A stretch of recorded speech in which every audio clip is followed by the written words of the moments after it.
Good morning साथीहरू। Mini blog. आज चाहिँ पानी परिरहेछ नि त, अनि बर्खा हो, त्यही भएर पनि हेर्नु न पानी परेर कस्तो अल्छिलाग्दो मौसम भइरहेछ।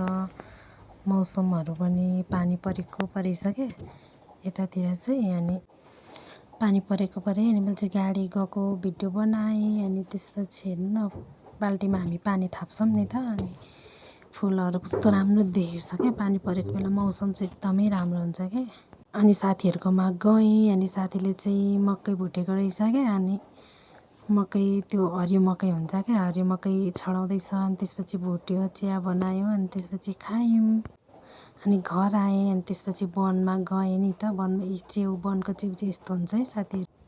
च्याउ एकदमै राम्रो छ, च्याउ पनि ल्याएँ होइन। अनि घाँस सही काटेँ नि त, घाँस काटेँ अनि बोकेर घर आएँ होइन। अनि घर आएर हेर्नु न सिमहरू चाहिँ कति राम्रो पानी पर्न लागेको थियो क्या। सिनहरू चाहिँ एकदमै राम्रो लाग्छ है मलाई पानी पर्ने मौसममा। डाँडा काँडा हरियाली कस्तो राम्रो मौसम छ क्या। अनि मेरोमा चाहिँ बाख्रा छ नि त, 2-3वटा छ। अनि एउटा चाहिँ कस्तो क्युट बाख्रा छ, हेर्नु न कस्तो मनपर्छ क्या मलाई। बाख्रा हेर्नु त कस्तो राम्रो छ, कलर पनि कस्तो राम्रो छ क्या। अनि उसलाई घाँस दिएँ। हेर्नु न पानी परेर अहिले त नदीहरू बढेको छ नि त। अनि पल्लो घर आन्टी आउनुभयो, अनि हामीले चाहिँ बेलुकाको मन्टा केलाउँदै थियौँ।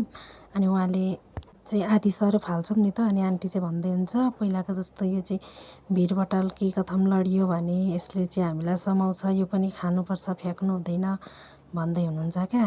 अनि मेरो मम्मीले केलाउनु भयो हो नि त मन्टा, बेलुकाको सब्जी। अनि त्यसपछि आन्टीले भन्दै हुनुहुन्छ, यो चाहिँ फाल्नु हुँदैन, यो पनि खानु भनेर हतार केलाएर दिनुभयो क्या।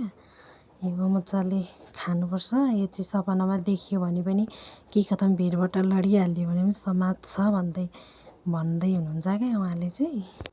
अनि त्यसो भन्दै मजाले केलाउनु भयो। अनि केलाएर चाहिँ होइन, अनि भाँचेर हो त्यहाँ लगाइदिनु भयो। हामीले चाहिँ बेलुकाको सब्जीको लागि मन्टा रेडी गऱ्यौँ। अनि त्यसपछि म खाना खाइसकेर अनि मेहन्दी लाउनु मेरो साथीकोमा गएँ नि त।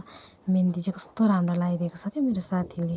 अनि साउन हो नि त। अनि मिनी ब्लग। बाई बाई साथीहरू। मन परेमा लाइक सेयर गर्नु होला।